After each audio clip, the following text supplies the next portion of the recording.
At Worldwide Broadcasting, we have the unique opportunity to interview distinguished individuals who have made significant contributions to their respective industries and fields. Joining us today is Ken Buck, who is the Senior Landscape Architect and President of K.W. Buck Associates Landscape Architects Limited, and the President of International HorseCentred Collaborative. How are you doing today, Ken? I'm doing very well, thank you. And why don't you start by telling us what you'd like to promote most about yourself or your profession?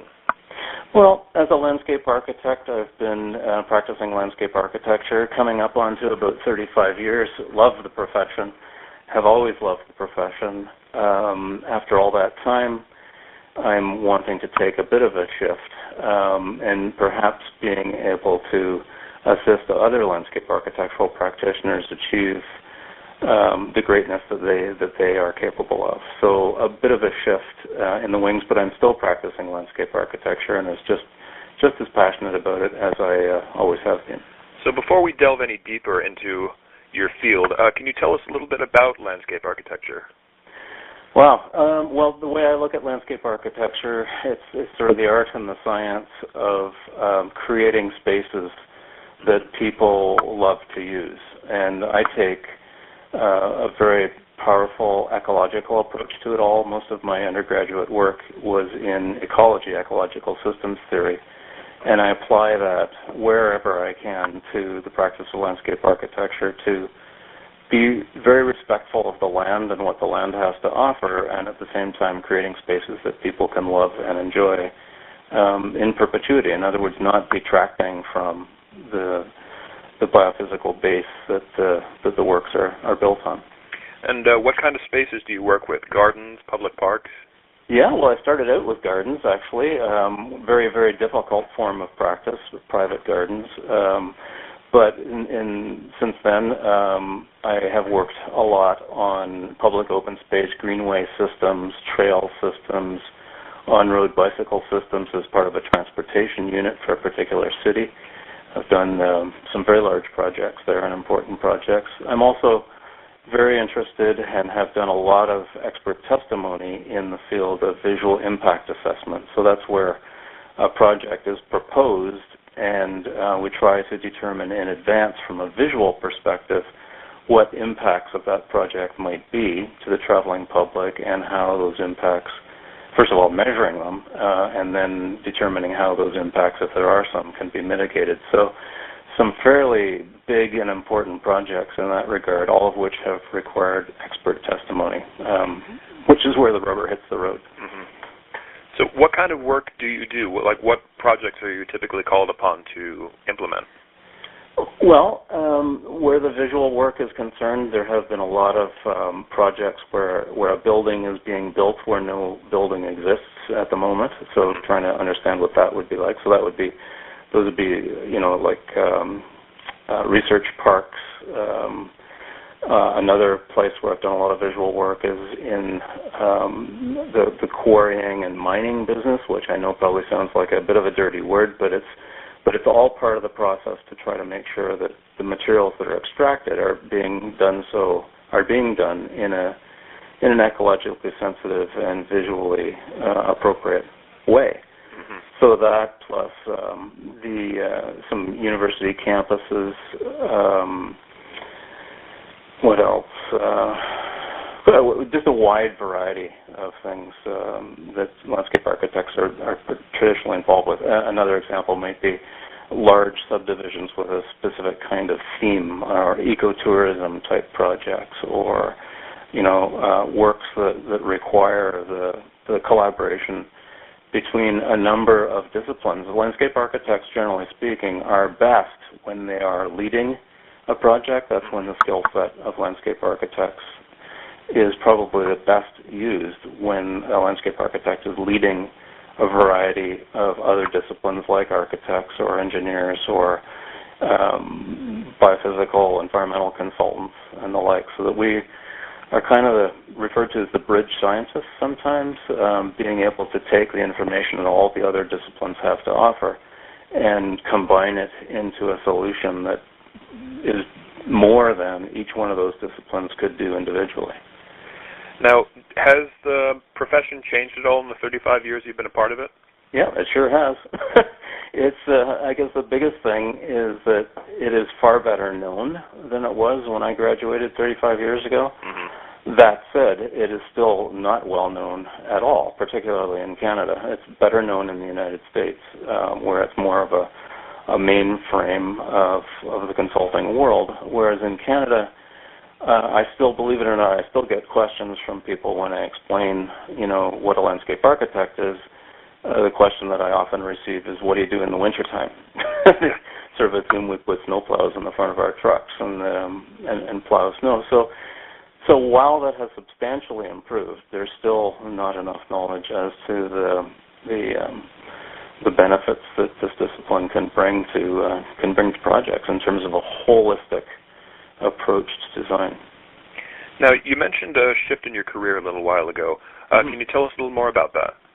Well, yes, I've been practicing this for a long time, and I'm still very passionate about the profession.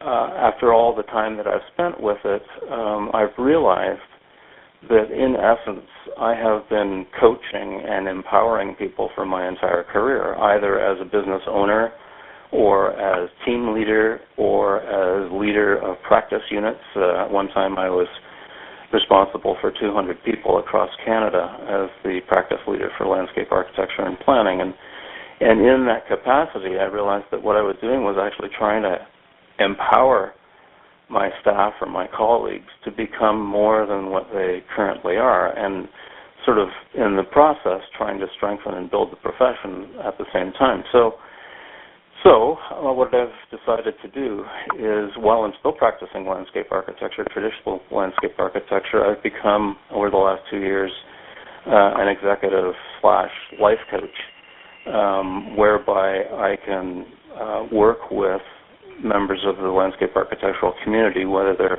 academians or whether they're in practice, private practice for themselves, in becoming the best that they can possibly become. And it involves a word called transformation, which on the one hand might be fairly scary to people, but on the other hand just totally opens doors that people might not have even thought that they were capable of opening. And so that just really excites me. It certainly happened to me in the last few years of my own volition, and it's become a passion to be able to build on all of these years of experience that I've had, and try to help younger folks, perhaps midway through their career, to really create the best practitioners that they can possibly be. So what kind of coaching advice would you give someone? Well, it depends entirely on what their interest is. Coaches are what I would refer to as change agents. So I guess one of the first questions I would ask is, what is it in your life or your professional life that you would like to change? What is it and why, and how do you think your life would be different as a result of making that change, or how would your practice be different? And then we would set about to understand why that change hasn't happened yet, and is it a wise and powerful way to go, and if so, then what are the steps necessary to achieve it? Mm-hmm. And do you provide this service specifically for landscape architects, or do you sort of offer it to everyone, and it's primarily landscape artists that take you up on it? Well, no. Well, yes and no. I mean, you're both right. I do offer it to landscape architects for sure, and I'm just getting off the ground, frankly, at the moment. I have some landscape architects and other professionals that want this kind of help. I also have been offering it to a wide variety of other people too, who are, I'm very happy to say, making some very big moves as a result. I have one client in the UK, for example, that I speak to every second Monday, and she's trying to achieve some changes in her life, and it's been about a year now, and she's right on the verge of making some very big changes to the positive. So it's a wide variety of people, but my interest and where I think I can be very effective is with landscape architects. Now, is this life coaching something you think you can see yourself transitioning into full-time? Oh, I would like to. I don't ever want to give up traditional practice of landscape architecture completely, but I'd like to be involved in larger, more meaningful type projects. And if I am successful in building this coaching side of things and transitioning into it, then I will have the opportunity of making a choice. I'd like to be able to help landscape architects, but I'd also like to be able to work on important projects as well. So it's a combination of both. I would like to do more coaching because it's kind of where my passion has shifted to at the moment, but would like to continue to keep my foot in the consulting world as well. So what drew you into landscape consulting? That's a great question. One that I've discussed with a lot of people over my career. Essentially, the profession of landscape architecture kidnaps its practitioners. I don't know if you can understand that, but it's just such a powerful profession and discipline where you need to know a lot about a lot of disciplines, but you're not necessarily an expert in any of them. Mm-hmm. So it's a matter of trying to pull together a whole bunch of what might be considered disparate points of view and amalgamating them into a solution, a design solution, in a place where people are going to live or work or play in the most powerful and the most appropriate way. So I just can't imagine a discipline that would be more exciting than that. And a number of us that have had this conversation, they kind of woke up one morning and realized that they needed to become landscape architects. So for me, it was the draw to be outdoors. It was the draw to be around nature. It was the draw to be around people and being able to collaborate and work with people. Interestingly, very little of my career has been spent outside, but lots of it has been spent in collaboration and working with other teams and so on. So very, very satisfied with the choice that I made, and I'd certainly recommend it to other like-minded folks. Now, when you're designing, how do you determine what would be the best, I don't know, let's say aesthetic or practical use for a space, mm-hmm. and how does that impact your design process? Well, that's a great question, and one of the things that I personally rely very heavily on is what the land. I mean, any of our projects, need land. Mm-hmm. So my first reaction is what is the land wanting? What is the land trying to say? What is the land offering? And to be very cognizant of those offerings and to be extremely respectful of those offerings so that any kind of project can be kind of shoehorned into a particular setting with a minimum of disruption, let alone damage to the natural environment or the built environment, and so that people can collaborate with nature, so to speak. I mean, it's a fundamental aspect of what people need these days to survive. There's a whole new discipline known as ecotherapy, where people are requiring time in nature in order to refresh themselves and stay grounded and so on. And that's been known forever, but it's just becoming more and more common now. And so I think that's what would differentiate my projects. I mean, a typical subdivider, and I guess generalizations are dangerous, but a typical subdivider would go and find a piece of land and cut everything down and make it flat and make it really easy to build homes on. The approach that I would take is, and many landscape architects would take, is much more holistic than that, whereby all of the natural resources and views and hydrological resources and soil types and vegetation, all that would be all taken into account with the intent of trying to protect as much of it as possible, not only for the long term, but for the enjoyment of the people that might choose this place to live. So, in other words, to borrow an analogy from carpentry, you would cut with the grain, as Absolutely. opposed to trying to work against it. Yeah, that's a good one. That's very sense. good. Yeah, no, absolutely, that's well said. Now, can you go into a little bit of detail with regard to what the land offers? I'm curious. What exactly did you mean by that? Well, okay, just something as simple as a piece of land that has a forested ravine, let's say, with a creek at the bottom of it. Mm-hmm. In the past, the distant past, fortunately, there might have been a tendency to try to take that creek and put it in a pipe or a culvert and cover it over in order to create more developable land, if you follow me.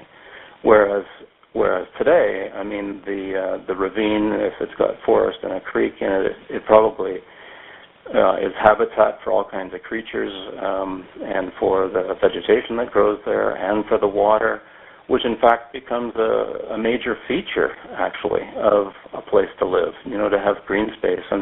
And maybe that ravine connects to another ravine, and there might be the possibility of putting a trail in it that creates the least amount of damage and connects one community to another community. And there are bird nests, and there are little rodents, let's say, or there are little creatures that live in there that create a heightened level of interest for people. Again, making them realize that people are part of an ecosystem. People are part of nature, not separated from nature. Many people seem to think that nature is there to be used, and in some respects it is, but at the same time it's also there to be respected. And so this whole thing about ecotherapy that I was talking about earlier is becoming more and more important, that people reconnect as human beings and as animals, reconnect with the natural world. And so just surely from a marketing perspective, the ability to market a place where nature has been protected and is available to enjoy is far more marketable than something that isn't. So there are many, many different ways of looking at this, and I like to look at it from the perspective of protecting what was already there, and we are visitors to the earth, essentially, and it's incumbent upon us to do as much as we possibly can to protect that for future generations and for our enjoyment at the moment. And I'm sure the squirrels appreciate it too. I think so. The marketing aspect. It's coming. I mean, it is, as I said earlier, landscape architecture is much different than it was when I graduated 35 years ago, and there is a continuing growing awareness of the importance. There still needs to be more, much more, particularly in Canada. Now, we haven't really mentioned International HorseCentred Collaborative. Can you tell us a little bit about that? Sure. It's a corporation that we created, my wife and I created a little bit more than a year ago. We have horses. She's spent her entire life around horses. She has learned so much from horses that she sort of just fell into a process of what she calls equine facilitated self-development, whereby the horses are independent bystanders that help people from a therapeutic place. And from my perspective, I use the horses as co-facilitators to try to help coach people to change something in their lives that they would like to change. Now, one of the things that I often say about this is people say, why horses? Horses will not allow you to pull the wool over their eyes. If you're not being authentic, that means if you're not being the same on the outside as you're actually exuding from your emotions on the inside, the horse will have nothing to do with you. So in a corporate world or in a corporate setting, when we're looking at teams, and maybe teams have been having trouble achieving their results, if we could spend some time with that team and the horses, it might show up, perhaps to the chagrin of some, that some of the people are on the team for the wrong reason. They're there for the notoriety, they're there for the increased salary, they're there for other reasons perhaps than actually achieving the result that they've been formed to create. And the horses will simply pick that up immediately and will not interact with these people until they become more authentic. And when they become more authentic, then they're closer to who they really are and can be that much more beneficial to the team as a whole. So that's a really quick snap. That's what I'd like to do. I'd like to take either individual practitioners of landscape architecture or teams or the executives of entire corporations and help them identify something you might refer to as an impossible future. I know that sounds weird, but an impossible future is a future that currently, by definition, today is not possible for those people because they don't have the skills or the talent or the ability right now. But the best example that I can give of an impossible future is that the iPhones or the BlackBerries that we now use and have taken for granted, at one point, not very long ago, were impossible futures for BlackBerry and for Apple, respectively, or for RIM Corporation and Apple, respectively. And somebody said, we need to make one of these things that does internet, does photographs, does voice communication, translates text to voice and vice versa, has gazillions of apps for different purposes, and oh, by the way, can still be used as a phone. And the iPhone has, in fact, transformed the entire planet in the true sense of the word. So what I would like to be able to do is to have a hand, at least, in helping landscape architects or landscape architectural firms or landscape architectural teams to be able to transform themselves to achieve their wildest beliefs, and with that, hopefully, lots of success and ability to move the profession forward. So, how do the horses come into play here? Essentially what I'm getting at is the business centered around the horses or around your coaching, or both? Or both. It is both. It's not only my coaching but my wife's work. So when I am coaching, my wife is there as support for me. She may see stuff that I don't see in the interaction between the horses and the people. Similarly, when she's doing her work, I act as support for her for the same reasons. And so we've become a very good team that way, in as much as I will see things that she hasn't seen, and vice versa. And yes, it is all about the horses. We've got 7 horses, and we have not ridden, which was our real love. We have not ridden in at least 2 years, and the reason for that is that we're having more fun with these amazing creatures on the ground than under saddle. And that doesn't prevent us from riding. It's just that we've made a choice, sort of inadvertently, I guess, that we're having more fun doing this. And I might add that the horses absolutely love it as well. They know exactly what's going on because they are herd animals. They rely on each other for their very survival. So if they see a couple people in a team that aren't being authentic or real or honest with each other, then if that was happening in their own herd, they would have problems with that, because each member of the herd has its own job in terms of protecting the herd. In other words, in terms of helping the herd to survive over time. But if somebody's not doing their job, then it puts the whole herd, makes the whole herd vulnerable. Mm-hmm. And in the wild, of course, when there are hungry cougars and so on around, that just can't happen. So there are some great parallels there between horses and teams. I mean, one of the first is that each member of the team has to trust itself, and each member of the team has to trust each other. And if you think of human-based teams, is there trust amongst every member of the team? I'd like to think so. That's an open-ended question, right? And then there's commitment, and then there's being able to deal with conflict, and then there's the ability to keep your eye on the ball, so to speak, or the goal, whatever it might be. And then there's accountability. So all of those things are modeled by a herd of horses. And if those are not clear or addressed in a corporate team, then it's not likely that that team is going to be able to be as successful as it would like to be in achieving its objectives. So it's all very simple and very clear. And the horses are black or white, and people, unfortunately, are about every possible shade of gray in between. And so horses make it very clear as to whether you're black or white in the way you're behaving, and if the person is open to receiving, then it can do monumental work in terms of improving the power of the team. Now, if someone were interested in taking advantage of you or your wife's services, what would be the best way to get in contact with you?